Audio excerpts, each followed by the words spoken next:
Okay, so it's not going to be a glamorous video, but it is a heavy reflection video. Um, so I was thinking about the power of prayer, and they can be disputed. People want to attack something that is good, that is communication, that is relying upon.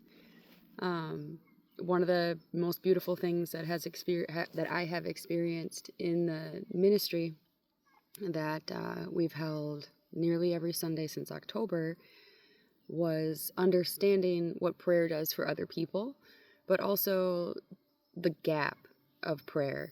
And the beautiful thing that came out of a Hannah study that we did. So I like to do a Women in Warfare series where it's women of the Bible, the warfare that they experienced. And so, like, what they lived, what got them through, and how the Lord used that story, and how we can use that story to better understand how to handle the warfare that we face in our lives. So, Hannah from the Old Testament, 1 Samuel, the book, she was the co-wife of Peninnah, I think, wife of Elkanah, and she was barren. She had no children, despite years of trying. The co-wife had multiple children and a heart posture that was nasty towards Hannah. But Hannah was loved by the husband. Should sound a bit familiar to Leah and Rachel with Jacob, but the barrenness was on Rachel, the rude one, for Leah and Rachel. Hannah was not the rude one.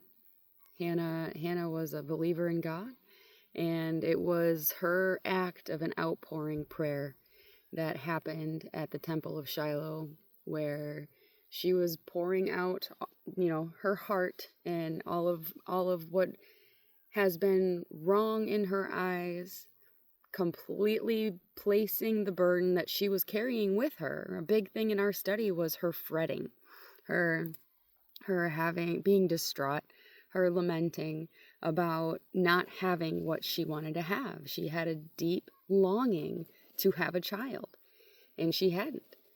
So instead of continuing to harbor that, instead of continuing to carry that, she poured out her heart in a non-spoken prayer to the Lord. The priest, Eli, came out of the temple and seen her and tried calling her drunken. She did not let that false identity be spoken on her. She corrected that. And I think there's something very important in that. Not allowing false labels to be spoken over us that are simply not true. Not allowing a lie to stand where the truth must be spoken. That was Hannah. That should be all of us. But the most beautiful thing, after she gives that lamenting, that outpouring prayer, after she corrects the priest outside of the temple, her countenance is shifted. It is witnessed by others that there is peace upon her. When she did not have a child yet, she was not pregnant.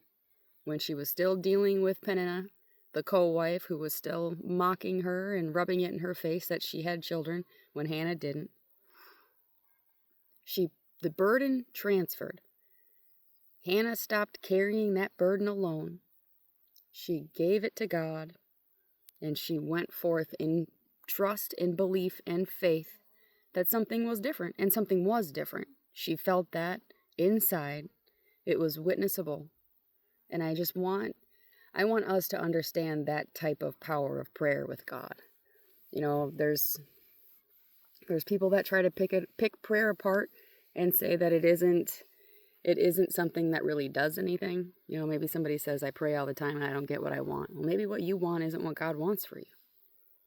I think that's a big thing to consider. I recognize things in my life that I believe the Lord has kept from me or kept at distance from me. I've questioned things that have been placed before me that I've had to live through in my life, especially in my childhood.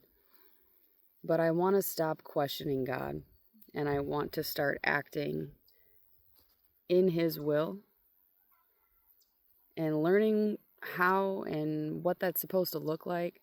I think has developed for me through a deep yearning to want to know Him more, to have a relationship with the one that gave me life,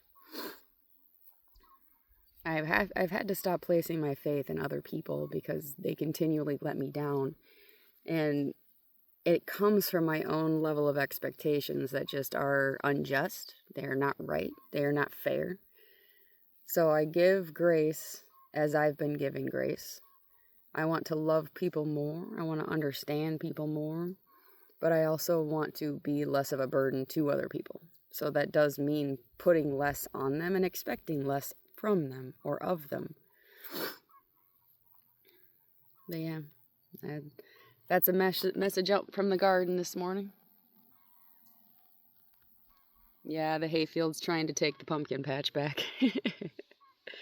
Well, this message is for you. I pray that you take this in. I pray that you pray about it. And that your heart be opened up to the word.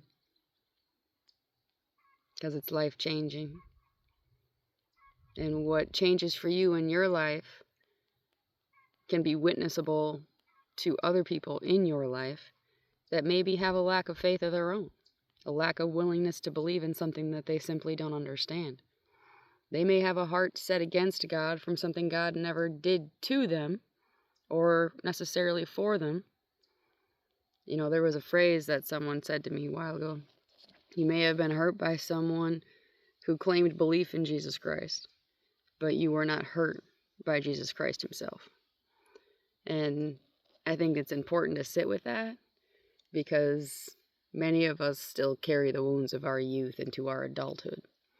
And who ultimately is that affecting? Who is that hurting? Besides ourselves, because that is a big aspect of it. It does hurt ourselves. But many of us have children and loved ones who are getting the trickle down, the ripple effect of undealt with trauma or harbored trauma from those youth years.